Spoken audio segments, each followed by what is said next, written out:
Economía y Sociedad, por Max Weber, 192, segunda parte, la economía y los órdenes y poderes sociales. 5. Tipos de comunidad religiosa, sociología de la religión. 7. Estamentos, clases y religión. 17.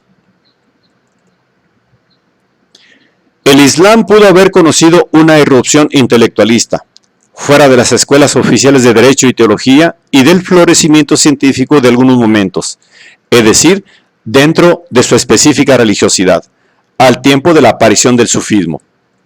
Pero no está orientado en tal sentido. Falta a la devoción popular de los derviches precisamente el rasgo racional y solo algunas sectas heterodoxas del Islam, en ocasiones muy influyentes, tuvieron carácter específicamente intelectual. Por lo demás, lo mismo que el cristianismo medieval, desarrolló en sus escuelas superiores los gérmenes de una escolástica. No podemos ocuparnos de las relaciones del intelectualismo con la religiosidad en el cristianismo medieval.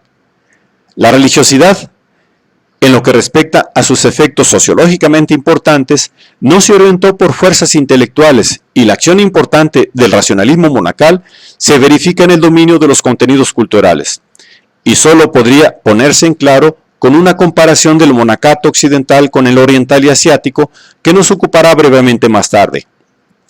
Porque la peculiaridad de su monacato explica sobre todo la peculiaridad del desarrollo cultural de la Iglesia de Occidente.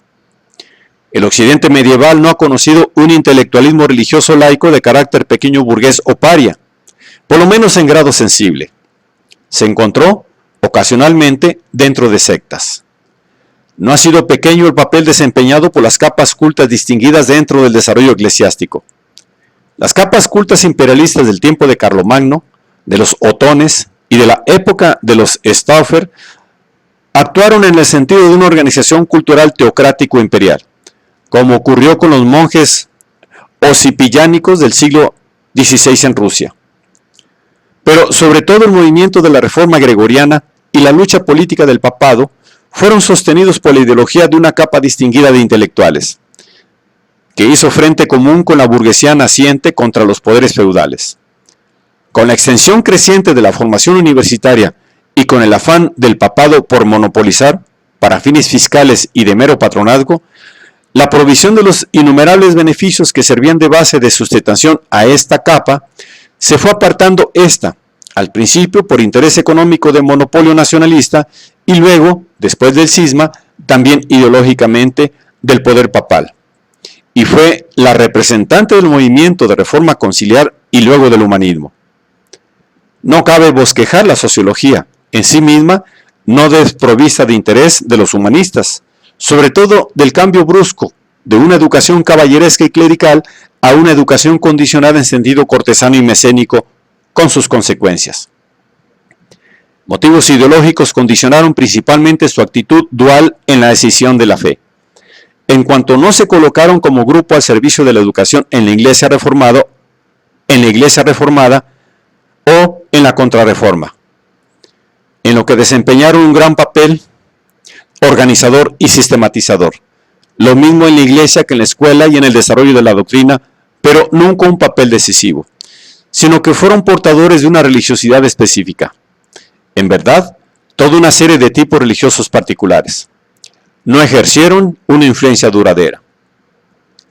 Correspondiendo a su nivel de vida, las clases humanistas con formación clásica eran antiplebeyas y antisectarias, contrarias a la disputa de sacerdotes y predicadores y, sobre todo, a su demagogia.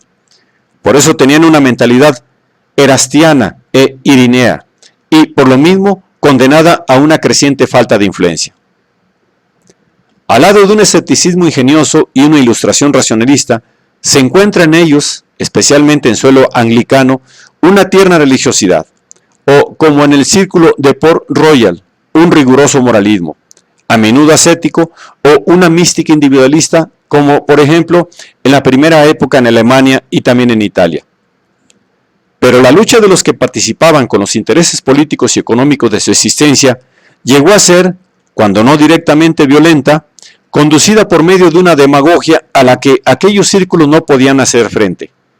Cierto que aquellas iglesias que querían poner a su servicio a las capas dominantes, y sobre todo a las universidades, necesitaban del teólogo polemista, es decir, del formado clásicamente y de un cuerpo de predicadores con igual formación. En el luteranismo, en correspondencia con la alianza con la autoridad principesca, la combinación de formación y actividad religiosa se concentró rápidamente en la especialidad teológica.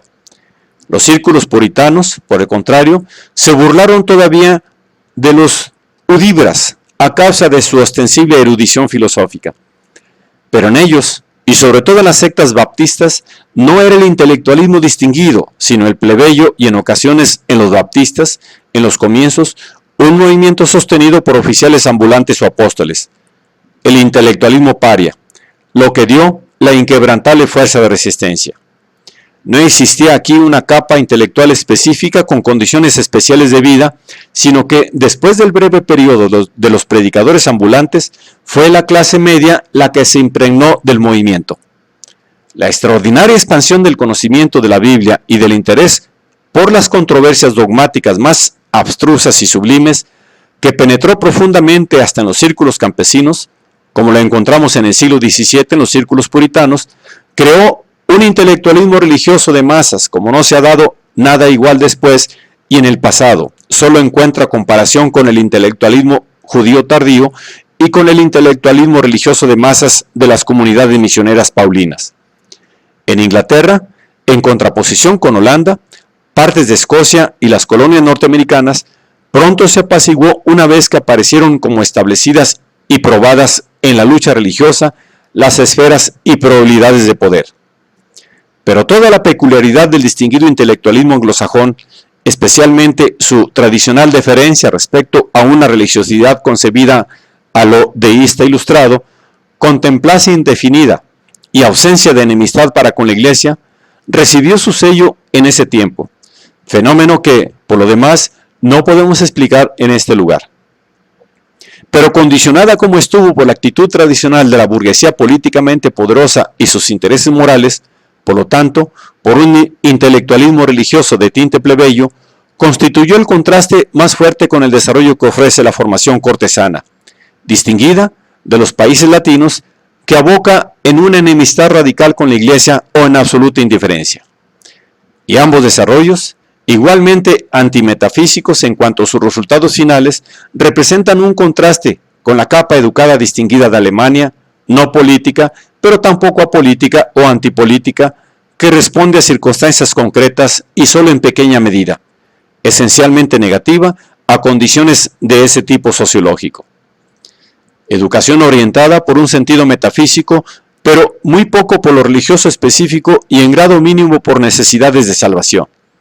Por el contrario, el intelectualismo paria y plebeyo alemán, al igual que el de los pueblos latinos, pero en contraposición con el de los países anglosajones, en los cuales desde la época puritana la religiosidad más rigurosa no tenía un carácter institucional autoritario sino sectario, fue tomando de un modo creciente una orientación antirreligiosa radical de manera definitiva cuando surge la fe socialista económicamente escatológica.